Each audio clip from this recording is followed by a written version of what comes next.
สบายดีมื้อนี้ก็อยู่เฮือนบ่ได้ไปไสมื้อนี้มีแต่น่ะไปซื้อไข่ลูกมาแล้วก็สินึ่งไข่ลูกนี่หม้อก็เตรียมไว้แล้วหม้อนี่ซึ่งข้าวก็กำลังหุงอยู่ในข้าว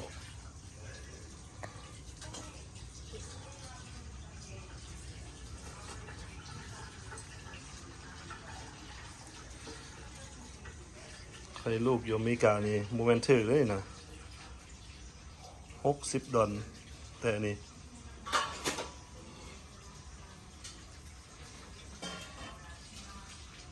มีอยู่1 2 3 4 5 6 7 8 9 10พอดี60ลูกนี่ก็ซื้อเป็ดมานำมื้อนี้บ่ได้เอาเป็ดสดเด้อเอาเป็ดแช่น้ำแข็งนี่แหละมื้อนี้ตัวละ$24 $25เฮ็ดแกงเฮ็ดลาบเบิ่งก่อนคิดยังบ่ออกเท่าว่าเส้นหยังกินแล้วก็ซื้อไก่มาตัวหนึงไก่น้อย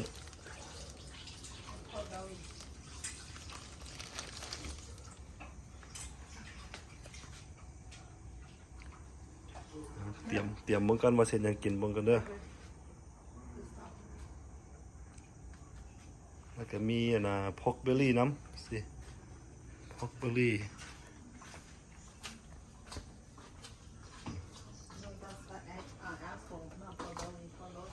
ใส่หมูอันนี้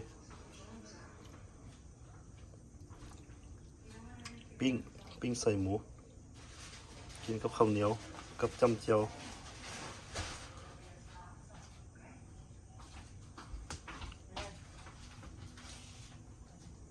แล้วก็มีอันน่ะหมูสามสั้นน้ำ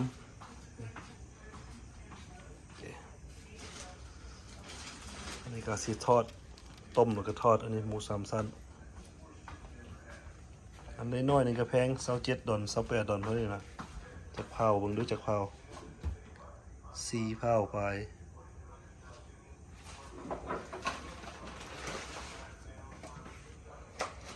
มื้อนี้มีแต่แนวแซ่บๆแล้วมื้อนี้ไข่ลูกหมูสามสั้นเผ็ดปิ้งใส่กับบางเทื่อแกงต้มเป็ดนี่แหละเบิ่งกันเราจะมาเบิ่งนำกันได้ว่าเฮ็ดหยังกินมื้อนี้อันนี้ก็เป็นวิธีล้างใส่เนาะเอาเกลือใส่น้อยหนึงแล้วก็ให้มันเอาเกลือใส่แล้วก็คลีนน้อยหนึงมันค่อยบ่มีกลิ่นคาวตอนนี้ก็เอาไข่ซึ่งใส่ซึ้ง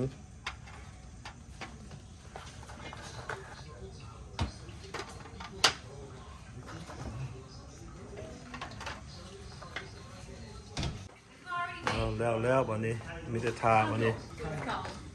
มีแต่ทาวันนี้นะอัดก็มีเห็ดหูหนูอันนี้เห็ดปวกพวกนี้เห็ดอย่างนี้ก็มีคิงออยสเตอร์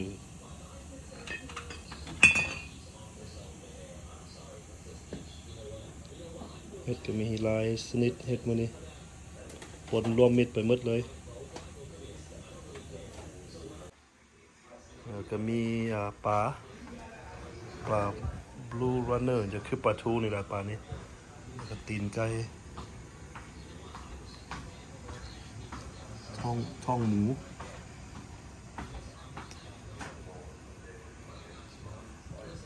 มีหลายแนวได้มื้อนี้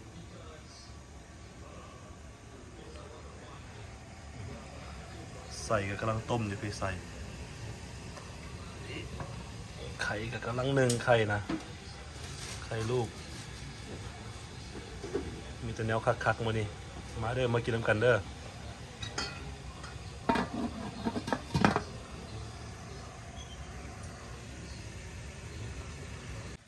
นี่ก็แม่นเฮ็ดเจียวเนาะนี่ใส่น้ำตาล ใส่แป้งนัวอันนี้มีแต่น้ำตาลอันนี้นะน้ำตาลหมักเพชรน้ำปลาน้ำซีอิ๊วใส่สลันโทรหอมป้อมเจียวกินกับไข่ลูก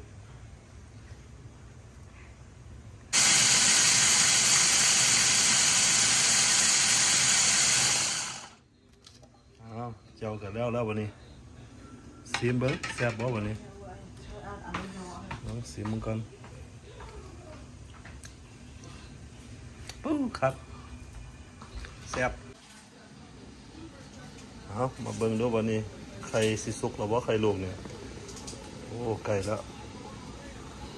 ไก่สิสุกแล้วกินกับเจียวพอดีครับเจียวสมเอาในการใส่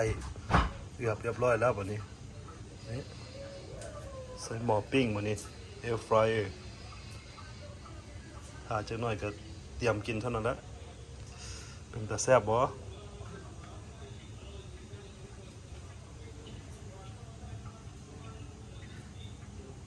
มาเด้อพี่น้องเด้อมาเด้อมากินน้ำกันปิ้งใส่มือนี้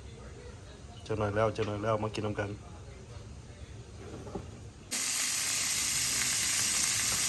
เป็นยืนกุ้งแกงกุ้งอันนี้นะแกงส้มใส่มะชุ่มใส่เห็ดมีแต่แนวแซ่บๆมาเด้อมากินน้ำกันปิ้งใส่กับใกล้สิสุกแล้วปิ้งใส่นี้จะหน่อยซอยใส่จานกินจะหน่อยใส่กับสุกแล้ววันนี้กำลังซอยใส่จานจะหน่อยไปกินข้าวแรงมาเด้อมากินน้ำกันเด้อปิ้งใส่มีไข่ลูกมีแกงกุ้งมือนี้นะมีเจียวอีกจะหน่อยกินน้ำกันเด้อบัดนี้ของกินเขาก็แล้วบัดนี้มีไข่ลูกปิ้งใส่เจียวแกงกุ้งใส่เห็ดแล้วก็ทอดกุ้ง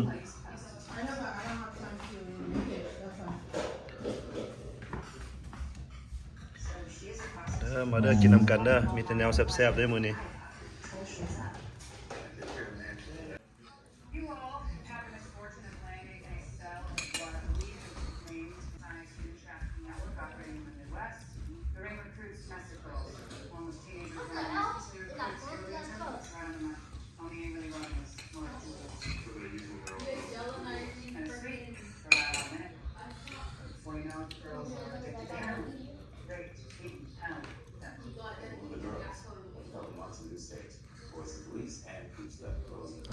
มาเด้อกินน้ำกันเด้อกินข้าว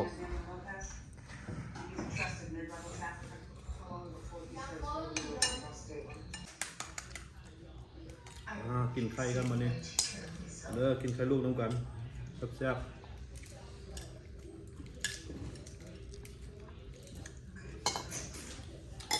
เสร็จก่อน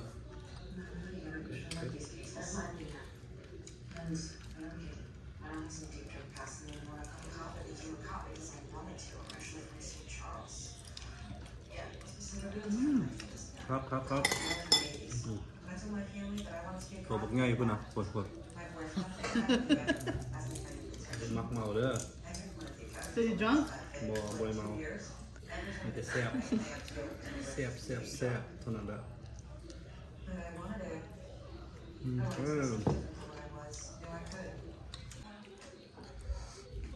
กินไส้เบิ้งบ่นี่จำเจียวดิ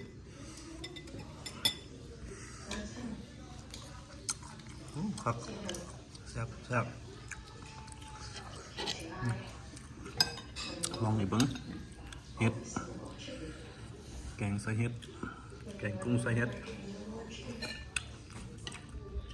ครับมากินน้ำกัน Huh? I don't know. Somebody's cooking.